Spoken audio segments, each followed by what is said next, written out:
আল্লাহ এবং রাসূলের প্রতি নিঃশর্ত আনুগত্য। আমরা যে আনুগত্য করব আল্লাহকে এবং রাসূলকে কোনো শর্ত দিয়া, আসতে কয় কোনো শর্ত দিয়া, আর আল্লাহ এবং রাসূল ছাড়া অন্য কারো যখন আমরা আনুগত্য করতে যাব তখন কি দিয়া? শর্ত দিয়া। আমি আপনার আনুগত্য করব যতক্ষণ আপনি আল্লাহকে মানবেন, রাসূলকে মানবেন, ততক্ষণ মানব। আপনি আমার ইমাম, আমি ততক্ষণ মানব যতক্ষণ আপনি নামাজটা আপনি আল্লাহর নিয়মে পড়াবেন।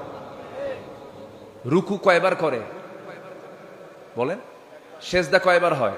দুবার। রুকু একবার।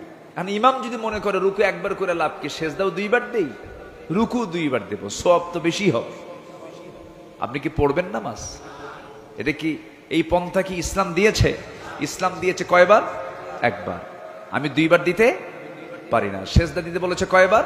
দুইবার। তিনবার করতে পারি না। এখন যদি কোনো ইমাম তিনবার সেজদা দেয়, দুবার রুকু করে, বেশি তো করলো, এরপরও মানা যাবে না। তাহলে আমি ওই ইমামকে মানতেছি শর্ত দিয়া। কি দিয়া? যতক্ষণ তুমি আল্লাহ রাসূলকে মানো ততক্ষণ তুমি আমার, আমি তোমাকে আনুগত্য করব, তুমি আমার ইমাম। আল্লাহ নবীর আনুগত্য বাদ দিবা, কল্লা ধরে টেনে মসজিদ থেকে বের করে দিবা। ঠিক কিনা? এটাই হচ্ছে নিঃশর্ত আনুগত্য আর শর্ত আনুগত্য।